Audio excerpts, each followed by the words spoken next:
তুমি যদি তোমার ধর্ম ত্যাগ না করে যদি আমাদের ধর্মে ফিরে না আসো তাহলে তোমাকে আগুন দিয়ে জ্বালায় দিব।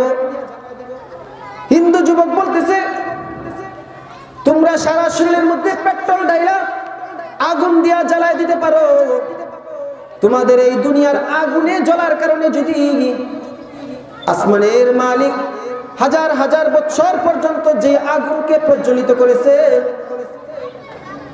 শত শত হাজার হাজার বছর পর্যন্ত যে আগুনকে প্রজ্বলিত করেছে, তোমাদের এই দুনিয়ার আগুনে জ্বলার কারণে যদি আসমানের মালিকের সেই আগুন থেকে আমি বাঁচতে পারি, তাহলে এর চাইতে বড় সফলতা আর কি হতে পারে? এর চাইতে বড় সফলতা আর কিছুই হতে পারে না। অতএব তোমরা আমার সারা শরীরের মধ্যে আগুন পেট্রোল ঢাইলা আগুন দিয়া জ্বালায় দিল, আমি আমার ঈমান থেকে যাররা পরিমাণও পিছপা হব না। অতঃপর তাকে সারা শরীরের মধ্যে পেট্রোল ঢাইলা আগুন জ্বালায় পুড়ায় দেওয়া হয়েছে, কিন্তু সে তার ঈমান থেকে এক চুল পরিমাণও পিছপা হয় নাই। এমন ঈমানদারদের সম্পর্কে আল্লাহ তাআলা কালামুল্লাহর মধ্যে বলেন,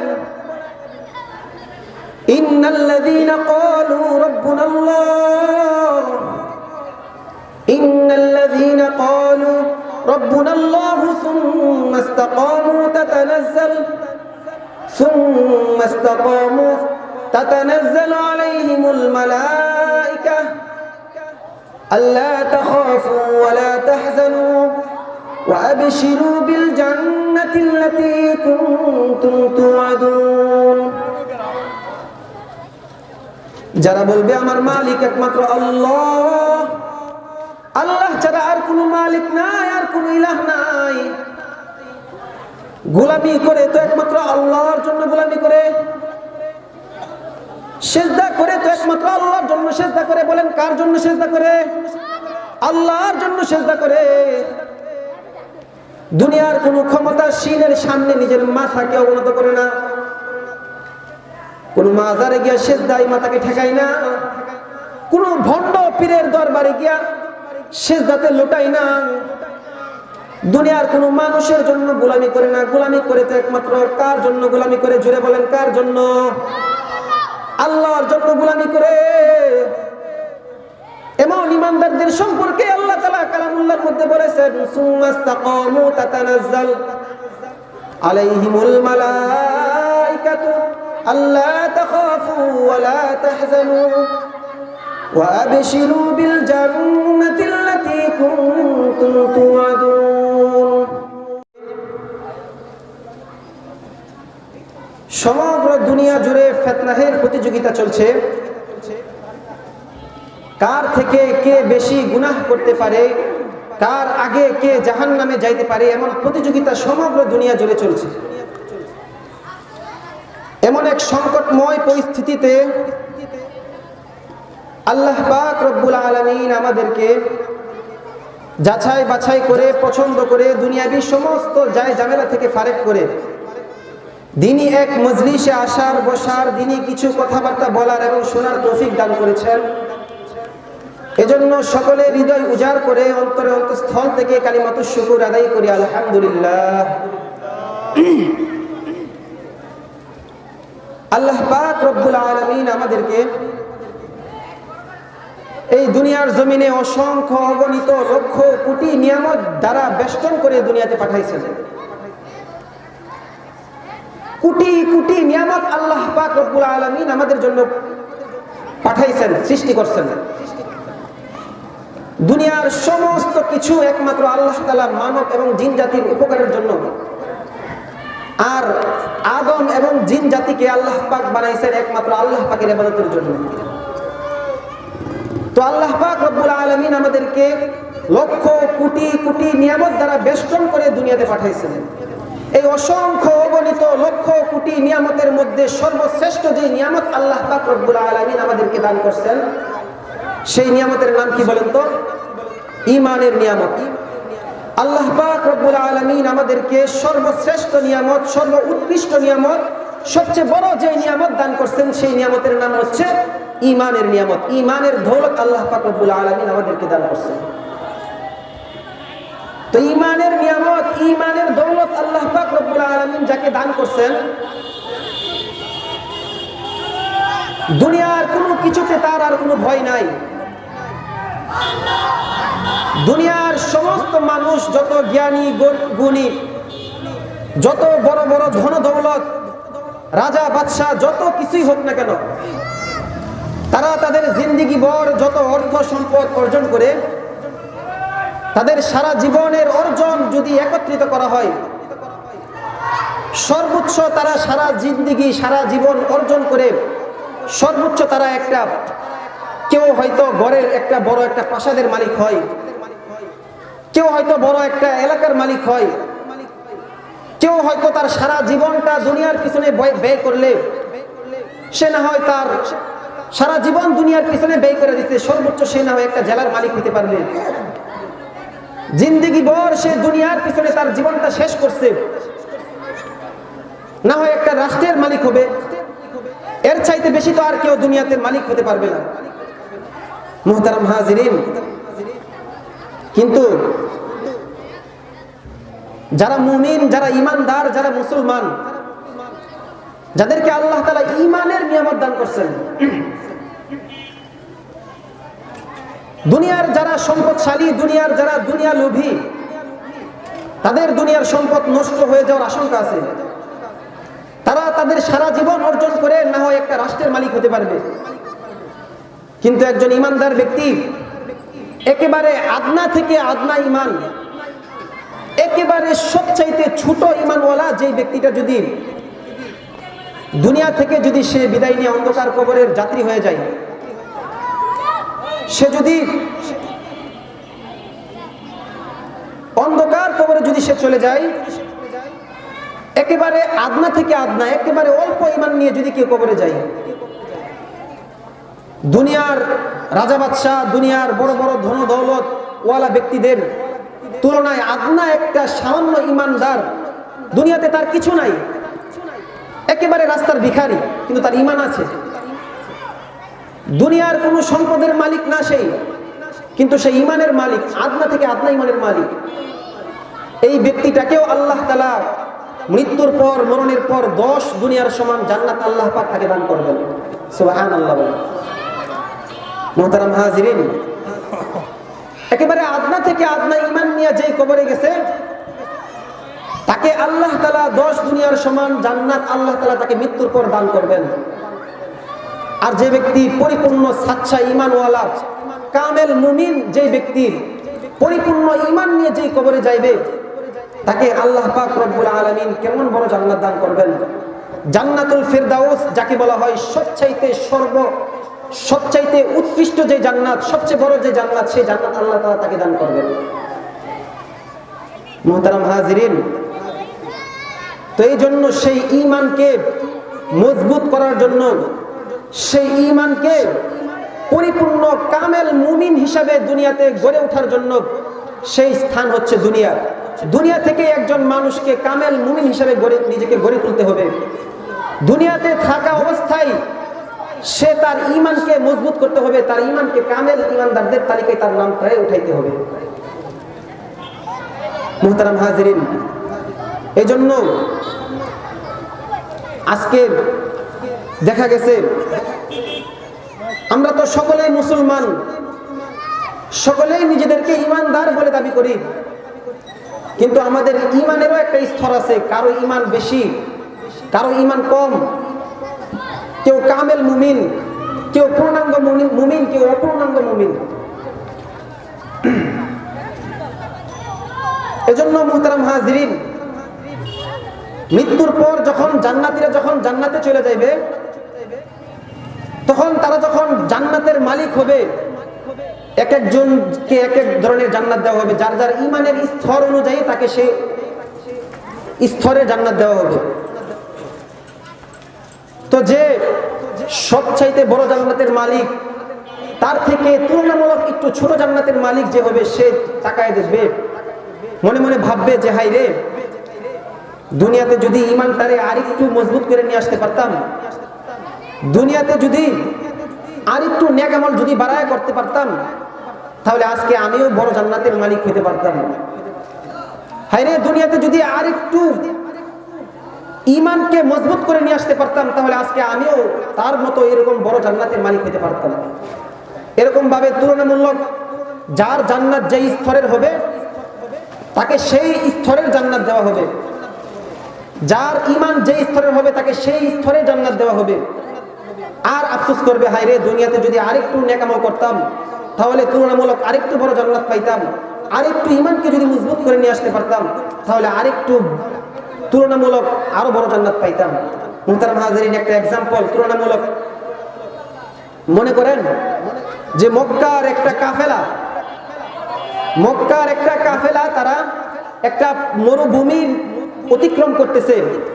তো অতিক্রম করার সময় একটা বিশাল একটা পাহাড়ের ভিতরে হচ্ছে গুহা, এই গুহার ভিতর দিয়ে হচ্ছে রাস্তা, এই পাশ দিয়ে ঢুকবে, ওই পাশ দিয়ে বাইরে হবে, ভিতরে অন্ধকার। তো ওই কাফেলার লোকজন যখন পাহাড় অতিক্রম করতেছে, ভিতর দিয়ে যখন তারা যাইতেছে, তো ভিতরে যাওয়ার পর ভিতর থেকে একটা আওয়াজ আসতেছে, ঝনঝন একটা আওয়াজ আসতেছে, আর বলতেছে যে হে লোক সকল, হে কাফেলার লোকেরা, তোমরা তোমাদের থলির মধ্যে আমাদেরকে তোমরা তোমাদের থলির ভিতরে ভরো। যদি তোমরা তোমাদের থলির মধ্যে আমাদেরকে ভরো তাহলে এই গুহা থেকে বাইর হওয়ার পর তোমাদেরকে আফসোস করতে হবে। আর যদি তোমরা থলির ভিতরে না ভরো তাহলেও তোমাদেরকে আফসোস করতে হবে। যদি থলির ভিতরে ভরো তাহলে আফসোস করতে হবে, না বললেও আফসোস করতে হবে। মুহতারাম হাজিরিন, তো একদল লোক, এই কাফেলার মধ্যে থেকে কিছু সংখ্যক লোক চিন্তা করলো যে ভরলে আফসোস করতে হবে, অতএব আমরা থলির মধ্যে কিছুই ভরবো না। তারা থলির ভিতরে কিছুই ভরে নাই, কারণ বললে আফসোস করতে হবে। আর আরেক দল লোক চিন্তা করলো যে যদি না ভরি তাহলেও তো আফসোস করতে হবে, সুতরাং আমরা থলির মধ্যে কিছু হইলেও ভরি। তো তারা কিছু হলেও ভরছে। তো তারা যখন পাহাড়ের গুহা থেকে যখন বাইর হওয়ার পর তারা অন্ধকার থেকে বাইর হওয়ার পর থলি খুলে দেখতেছে, থলির ভিতরে যারা বসছে, যে জিনিসগুলা বসছে এই জিনিসগুলা হচ্ছে স্বর্ণ মুদ্রা, অনেক দামি দামি জিনিস যেগুলা বসছে এগুলা হচ্ছে দামি দামি জিনিস, মণিমুক্তা। তো তারা আফসোস করতেছে, হাই রে, তখন যদি জানতাম যে এইগুলা এত দামি জিনিস, যারা বসছে তারা আফসোস করতেছে, হাই রে, যদি জানতাম এগুলা এত দামি জিনিস তাহলে তখন আরো বেশি করে পড়তাম। আর যারা কিছুই বলে নাই তারা আফসোস করতেছে, হাই রে, তারা তো কিছু হলেও বসছে, তারা তো থলির মধ্যে কিছু হলেও নিছে, আমরা তো কিছুই নিলাম না, আফসোস, তারা আফসোস করতেছে।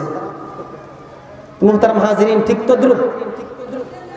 তদ্রুপ জান্নাতীরা যখন জান্নাতে চলে যাইবে তারাও আফসোস করবে, হাই রে, দুনিয়াতে যদি জানতে পারতাম যে এই জান্নাতের মধ্যে এত নাজ নিয়ামত, দুনিয়ার এই আমলের জিন্দগি এত দামি, এগুলার পরিবর্তে এত দামি জিনিস দেওয়া হবে, যদি দুনিয়াতে জানতে পারতাম তাহলে আরো নেক আমল করতাম, তাহলে দুনিয়াতে নেক আমল আরো বাড়ায় করতাম। আর যারা তুলনামূলক আরেকটু নিচু স্তরের জান্নাত পাইবে তারা আফসোস করবে, হাই রে, তারা তো আমাদের থেকে বেশি আমল করছে, এর জন্য বড় স্তরের জান্নাত, আমরা তো কম আমল করছি এর জন্য কম ছোট জান্নাত। আর যারা একেবারেই আমল করে নাই দুনিয়াতে জাহান্নামী হবে, আসামি হবে, তারা আফসোস করবে, হাই রে, তারা তো কিছু হলেও আমল করছে এর জন্য ছোট জান্নাত হলেও পাইছে, আমরা তো দুনিয়াতে কিছুই করি নাই, সারাটা জীবন আল্লাহ তাআলার নাফরমানিতে কাটাইছি। দুনিয়াতে যদি কিছু আমল করতাম তাহলে আজকে ছোট জান্নাত হলেও পাইতাম। তো মুহতারাম হাজিরিন, এজন্য দুনিয়াতেই আমাদের ঈমানকে মজবুত করতে হবে, কামেল ঈমানদার হিসেবে নিজেকে গড়ে তুলতে হবে।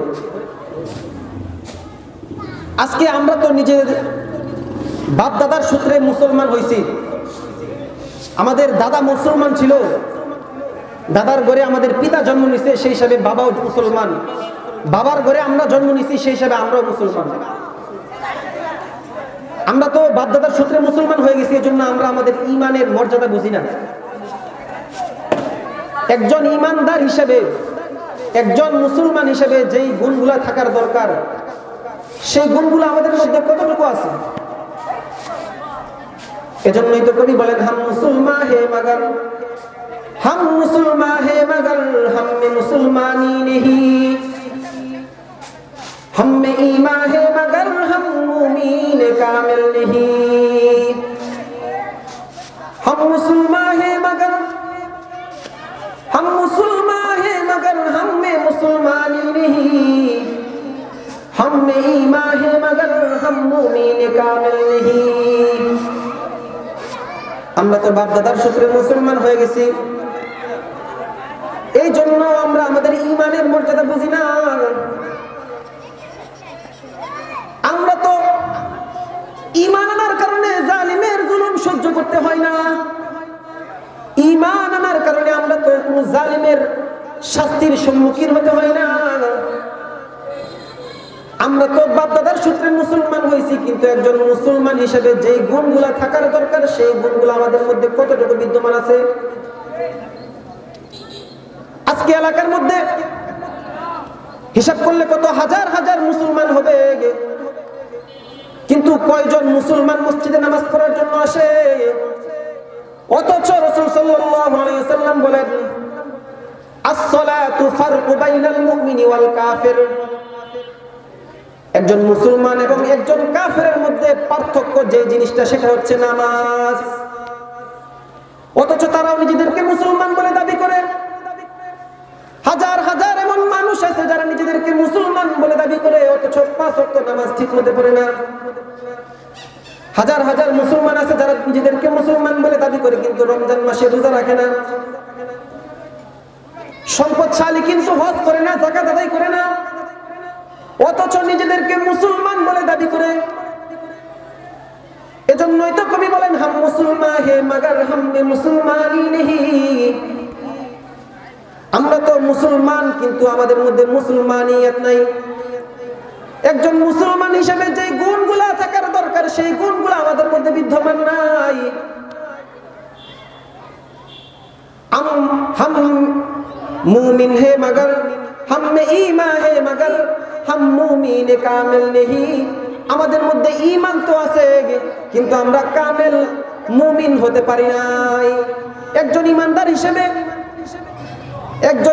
হিসেবে যে গুণগুলা থাকার দরকার আমাদের মধ্যে সেই গুণগুলা নাই। রাসূলকে মুহাব্বত করা, রাসূলের ভালোবাসা, এটাও ঈমানের একটা অংশ। অথচ আজকে 90% মুসলমানের দেশে কিছুদিন পর পর আমার রাসূলকে নিয়ে কটূক্তি করা হয়, আমার রাসূলকে নিয়ে বিভিন্ন ধরনের অবমাননা করা হয়। কিন্তু আমরা আমাদের ঈমানের হালত কেমন? আমরা আজ পর্যন্ত আমাদের নিজের জীবনকে বিসর্জন দেওয়ার জন্য, নিজের জীবনকে বাজি রেখে আমরা রাজপথে কোনোদিন নামি নাই। হাম ঈমান হে মগর হাম মুমিন কামিল নেহি। আমরা তো কামিল মুমিন হতে পারি নাই। আজকে তো ঈমান আনার কারণে আমরা জালেমের কোনো জুলুমের শিকার হতে হয় নাই। এজন্য আমরা আমাদের ঈমানের কদরদারি করি না। আমাদের একজন বুজুর্গ, তিনি তার কারগুজারি শোনাচ্ছিলেন, বলতেছিলেন যে আমি একবার হজের সফরে ছিলাম, তো হিন্দুস্তানের একজন প্রসিদ্ধ আলেম কালিম সিদ্দিকী, তিনি তার একটা ঘটনা শোনাচ্ছিলেন। তিনি বলতেছেন যে আমি একবার হিন্দুস্তানে মসজিদে নামাজ পড়ে মসজিদে বসে রয়েছি। নামাজের পর একজন কালো নওজোয়ান হিন্দু আয়েশা আমার কাছে বলতেছে, হুজুর আমি কালিমা পড়ে মুসলমান হতে চাই, হুজুর আমার কালিমা পড়ায়া মুসলমান বানাবেন। তো হুজুর বলতেছে যে আমার সাথে সাথে পড়ো লা ইলাহা ইল্লাল্লাহু মুহাম্মাদুর রাসূলুল্লাহ। হিন্দু নওজোয়ান যুবক কালিমা পড়ে মুসলমান হয়ে গেছে। এবার বলতেছে, হুজুর আমার একটা মুসলমান একটা নাম আমার জন্য রাখা দেন। কালিম সিদ্দিকী হুজুর বলতেছে যে ওই কালো নওজোয়ান যুবককে দেখে আমার হযরতে বেলাল রাদিয়াল্লাহু তাআলা আনহুর কথা মনে পড়ে গেছে, যে হযরতে বেলাল রাদিয়াল্লাহু তাআলা আনহু তিনিও কালো ছিলেন। এজন্য আমি তার নামটাও বেলাল রেখে দিলাম। আসমানের মালিকের কি শান, আসমানের মালিকের কি শান। আল্লাহ তাআলা তার অন্তরে হযরতে বেলাল রাদিয়াল্লাহু তাআলা আনহুর মতো ঈমানের উপর ইস্তেকামাত, অটল আর অবিচলতাও দান করলেন। এই হিন্দু নওজোয়ান যুবক যখন সে কালিমা পড়ে মুসলমান হয়ে গেছে, তার নিজের আপনজনেরা, নিজের বাপ ভাই চাচারা যখন খবর পাইছে যে আমাদের সন্তান, আমাদের ভাই, আমাদের ভাতিজা কালিমা পড়ে মুসলমান হয়ে গেছে, অতএব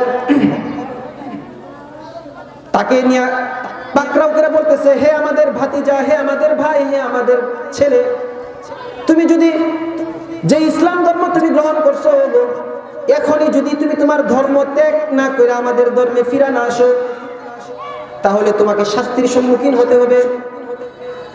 নওজোয়ান যুবক বলতেছে, তোমরা আমাকে যত টর্চার আর যত অত্যাচারের শাস্তি দাও না কেন, আমি আমার ঈমান থেকে যাররা পরিমাণও পিছপা হব না। তারপরে তারা তাকে ঘেরাও করে, তাকে পাকড়াও করে গাছের সাথে দড়ি দিয়া লটকাইছে, রশি দিয়া তাকে গাছের সাথে লটকায় বলতেছে, চাকু দিয়া তার শরীরের থেকে চামড়া গুলাকে টুকরা টুকরা করতেছে আর বলতেছে, হে আমাদের সন্তান, হে আমাদের ভাতিজা, হে আমাদের ভাই, এখনো সময় আছে। তুমি যদি তোমার ধর্ম ত্যাগ না কইরা আমাদের হিন্দু ধর্ম গ্রহণ না করো, তাহলে তোমাকে এর চাইতে ভয়াবহ শাস্তির সম্মুখীন হতে হবে। নওজোয়ান যুবক বলতেছে, তোমরা আমার শরীর থেকে, আমার হাড় থেকে মাংস আলাদা করে দিতে পারো, আমার শরীরের মাংস গুলাকে তোমরা টুকরা টুকরা করে দিতে পারো, কিন্তু আমি আমার অন্তরের মধ্যে যেই বিশ্বাস স্থাপন করছি, যেই ঈমান আনছি, এক আল্লাহর উপর যেই ঈমানের উপর অটল অবিচল হয়েছি, তোমরা আমার শরীর থেকে টুকরা টুকরা মাংস করে দিতে পারো, কিন্তু আমার অন্তর থেকে ঈমানকে আলাদা করতে পারবে না। এবার বলতেছে যে পেট্রোল জমা করে, বলতেছে যে দেখো পেট্রোল জমা করছি, তোমার সারা শরীরের মধ্যে পেট্রোল ডাইলা তোমার আগুন জ্বালায় পুড়ায় দিব। তুমি যদি তোমার ধর্ম ত্যাগ না করে যদি আমাদের ধর্মে ফিরে না আসো, তাহলে তোমাকে আগুন দিয়া জ্বালায় দিব। হিন্দু যুবক বলতেছে, তোমরা সারা শরীরের মধ্যে পেট্রোল ডাইলা আগুন দিয়া জ্বালায় দিতে পারো, তোমাদের এই দুনিয়ার আগুনে জ্বলার কারণে যদি আসমানের মালিক হাজার হাজার বছর পর্যন্ত যে আগুনকে প্রজ্বলিত করেছে,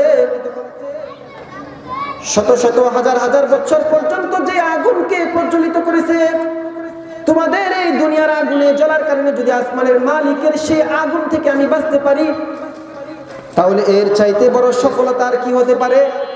এর চাইতে বড় সফলতা আর কিছুই হতে পারে না। অতএব তোমরা আমার সারা শরীরের মধ্যে আগুন, পেট্রোল ডাইলা আগুন দিয়া জ্বালায় দিল, আমি আমার ঈমান থেকে যাররা পরিমাণ পিছপা হব না। অতঃপর তাকে সারা শরীরের মধ্যে পেট্রোল ডাইলা আগুন জ্বালায় পুড়ায় দেওয়া হয়েছে, কিন্তু সে তার ঈমান থেকে এক চুল পরিমাণ পিছপা হয় নাই। এমন ঈমানদারদের সম্পর্কে আল্লাহ তাআলা কালামুল্লাহর মধ্যে বলেন, ইন্নাল্লাযীনা ক্বালু রাব্বুনাল্লাহ, ইন্নাল্লাযীনা ক্বালু রাব্বুনাল্লাহু সুম্মা ইসতাকামু তাতানাজ্জালু আলাইহিমুল মালায়েকা আল্লা তাখাফু ওয়া লা তাহজানু ওয়া আবশিরু বিল জান্নাতিল্লাতী কুনতুম তুআদুন। যারা বলবে আমার মালিক একমাত্র আল্লাহ, আল্লাহ ছাড়া আর কোনো মালিক নাই, আর কোনো ইলাহ নাই, গোলামি করে তো একমাত্র আল্লাহর জন্য গোলামি করে, সিজদা করে তো একমাত্র আল্লাহর জন্য সিজদা করে। বলেন কার জন্য সিজদা করে? আল্লাহর জন্য সিজদা করে। দুনিয়ার কোন ক্ষমতাশীলের সামনে নিজের মাথাকে অবনত করে না, কোন মাজারে গিয়া সিজদায় মাথাকে ঠেকাই না, কোন ভণ্ড পীরের দরবারে গিয়া সিজদাতে লুটাই না, দুনিয়ার কোন মানুষের জন্য গোলামি করে না। গোলামি করে তো একমাত্র কার জন্য গোলামি করে? জুড়ে বলেন কার জন্য? আল্লাহর জন্য গোলামি করে। এমন ঈমানদারদের সম্পর্কে আল্লাহ তাআলা কালামুল্লাহর মধ্যে বলেছেন, সুম্মাস্তাকামু তাতানাজ্জালু আলাইহিমুল মালায়েকাতু আল্লা তাখাফু ওয়া লা তাহজানু ওয়া আবশিরু বিল জান্নাতিল্লাতী কুনতুম তুআদুন। এমন ঈমানদাররা যদি তাদের মৃত্যু পর্যন্ত যদি তাদের ঈমানের উপর ইস্তেকামাত অটল অবিচল থাকতে পারে, মৃত্যু পর্যন্ত তাদের ঈমানের উপর ইস্তেকামাত ছিল, আসমান থেকে একদল ফেরেশতা অবতীর্ণ হয়ে বলে, হে আল্লাহর পেয়ারা বান্দা, আল্লাহ তাখাফু ওয়ালা তাহজানু, তোমাদের কোনো ভয় নাই, তোমাদের কোনো চিন্তা নাই। দুনিয়ার জিন্দেগিতেও তোমাদের কোনো ভয় নাই, আখিরাতের জিন্দেগিতেও তোমাদের কোনো চিন্তা নাই। দুনিয়াতেও তোমাদের কোনো টেনশন নাই, আখিরাতেও তোমাদের কোনো টেনশন নাই। আবশিরু বিল জান্নাতিল্লাতী কুনতুম তুআদুন, আসমানের মালিকের পক্ষ থেকে তোমরা সুসংবাদ গ্রহণ করো। আসমানের মালিক তোমাদের জন্য এমন এক জান্নাত সাজায় রাখছেন, এমন এক জান্নাত তোমাদেরকে দান করবেন। মৃত্যুর পর আল্লাহ তাআলা তোমাদেরকে এমন এক জান্নাত দান করবেন, যে জান্নাতের মধ্যে তোমরা অনন্তকাল অবধিকাল তোমরা সেই জান্নাতের মধ্যে থাকবা, আর কোনোদিন তোমাদেরকে সেই জান্নাত থেকে বাইর হতে হবে না, কোনোদিন জান্নাত থেকে বাইর হতে হবে না। মুহতারাম হাজিরিন, এজন্য তো জান্নাতীরা যখন জান্নাতে চলে যাইবে আর জাহান্নামীরা যখন জাহান্নামে চলে যাইবে, জান্নাতীরা মনে মনে একটা ভয় করবে, একটা ভয় রাখবে যে দুনিয়াতে 60 বছর 70 বছর জিন্দেগিতে আল্লাহ তাআলার হুকুমের তাবেদারি করছি, জিন্দেগি ভর মালিকের হুকুমের নাফরমানি করি নাই। আল্লাহ তাআলার হুকুমগুলা 70 বছর 80 বছর জিন্দেগিতে মানছি। কোন দিন জানি আল্লাহ তাআলা ডাক দিয়া বলে যে হে জান্নাতবাসী, যে দুনিয়াতে যে 70 বছর 80 বছর যেই আমি আল্লাহ তাআলার আমি মালিকের যে গোলামি করছো, সেই পরিমাণ নাজ নিয়ামত তোমরা জান্নাতে ভোগ করছো, অতএব তোমরা জান্নাত থেকে বাইর হয়ে যাও। জান্নাতীরা মনে মনে এমন একটা ভয় রাখবে যে হয়তো আল্লাহ তাআলা কোনো একদিন ডাক দিয়ে এই কথা বলবে। আর জাহান্নামীরা মনে মনে এমন একটা আশা রাখবে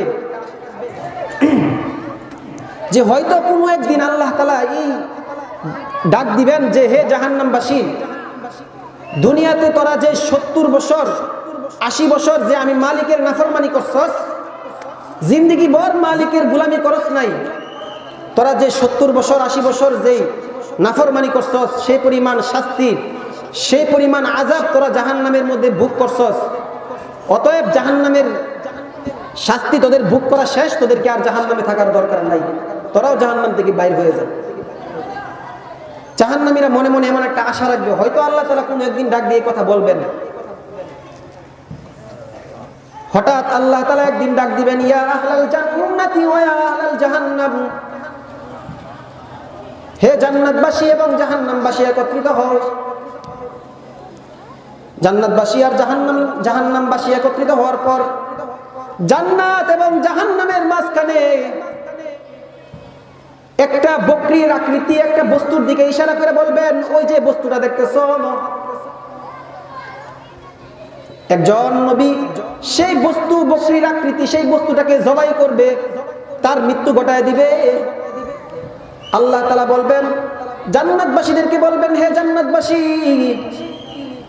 তোমরা যে জিন্দেগি ভর আমি মালিকের নাফরমানি করো নাই, জিন্দেগি ভর আমি মালিকের গোলামি করছো, শত জুলুম সহ্য করার পরেও জালিমের জুলুম সহ্য করার পরেও তোমরা আমি মালিকের হুকুম থেকে তোমরা সরো নাই।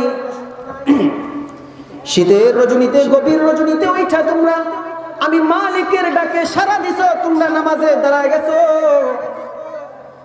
অতএব তোমরা যে জিন্দেগি ভর আমি মালিকের নাফরমানি করো নাই, যে গোলামি করছো, এজন্য এই যে আজকে এই যে বস্তুটা দেখতেছো, এই বস্তুটার নাম হচ্ছে মৃত্যু। এই যে এই মৃত্যু নামক বস্তুর মৃত্যু ঘটায় দিলাম, আজকের পর থেকে আর কারো কোনো মৃত্যু হবে না। তোমরা যে জিন্দেগি ভর আমি মালিকের হুকুমের মালিকের গোলামি করছো, এজন্য আজকের পর থেকে তোমাদেরকে অনন্ত অসীমকাল অবধিকার এক জান্নাত তোমাদেরকে দান করা হলো, আর কোনোদিন তোমাদেরকে এই জান্নাত থেকে বাইর করা হবে না। সুবহানাল্লাহ। আর জাহান্নামবাসীদেরকে বলবে, হে নাফরমানের দল, হে জাহান্নামের আসামি, তোদের কানে আমার কোরআনের বাণীগুলো পড়ছিল, ওয়াজ মাহফিলের মধ্য থেকে তোরা কোরআনের বাণী শুনছস, আলেম ওলামাদের মুখ থেকে জবান থেকে তোরা আমি আল্লাহ তাআলার হুকুম আহকামগুলো কিভাবে পালন করবি সেই নসিহতগুলো শুনছস। তারপরেও তোরা আমি মালিকের গোলামি করস নাই, জিন্দেগি ভর আমি মালিকের নাফরমানি করছস। তোরা আলেম উলামাদেরকে শাস্তি দিছস, তাদেরকে জুলুম করছস। জিন্দেগি ভর আমি মালিকের হুকুমের তাবেদারি করস নাই, নাফরমানি করছস। অতএব আজকে ওই যে মৃত্যু নামক বস্তুর মৃত্যু ঘটায় দিলাম, আজকের পর থেকে আর কারো কোনো মৃত্যু হবে না। তোদেরকেও অনন্ত অসীমকাল অবধিকাল এক জাহান্নাম তোদেরকে আজকে দিলাম। আজকের পর থেকে তোদের আর কোনো মৃত্যু নাই, জিন্দেগি ভর অসীমকাল চিরস্থায়ী এক জাহান্নাম তোরা সেখানে থাকবি। সারা জীবন তোরা জাহান্নামের শাস্তি ভোগ করবি, আর কোনোদিন তোদেরকে জাহান্নাম থেকে বাইর করা হবে না। এজন্য মুসলমান, এই দুনিয়াতে আমরা আমাদের ঈমানকে মজবুত করতে হবে। আমাদের ঈমানকে কামেল একজন মুমিনের খাতায় আমাদের নামটারে কামেল মুমিনের তালিকায় আমাদের নামটারে উঠাতে হবে। তো আমরা কিভাবে আমরা ঈমানদার মজবুত ঈমান গঠন করব? ঈমানের একটা শাখা, ঈমানের একটা অংশ হুব্বে রাসূল মিনাল ঈমান, রাসূলের মুহাব্বত, রাসূলের ভালোবাসা অন্তরে লালন করা, অন্তরে স্থাপন করা, এটাও ঈমানের একটা অংশ। পয়গম্বর আলাইহিস সালাতু ওয়াস সালাম বলেন, লা ইউমিনু আহাদুকুম হাত্তা আকুনা আহাব্বা ইলাইহি মিন ওয়ালিদিহি ওয়া ওয়ালাদিহি ওয়ান নাসি আজমাইন। তোমরা ততক্ষণ পর্যন্ত কামেল ঈমানদার হতে পারবে না, কামেল মুমিন হতে পারবে না, যতক্ষণ না পর্যন্ত তোমাদের সন্তান, তোমাদের সম্পত্তি, তোমাদের পিতা মাতা, দুনিয়ার সমস্ত মানুষ, সমস্ত সম্পদ, সবকিছু থেকে যতক্ষণ পর্যন্ত আমি রসুলকে বেশি মহাব্বত করতে না পারবা, ততক্ষণ পর্যন্ত তোমরা কেউ কামেল ঈমানদার মুমিন হিসাবে তোমরা পরিচয় দিতে পারবা না। মুহতারাম হাজিরিন, এজন্য রসুলের ভালোবাসা, রসুলের মহাব্বত, রসুলকে ভালোবাসা, জীবন থেকে বেশি মহাব্বত করা, এটাও ঈমানের একটা অংশ।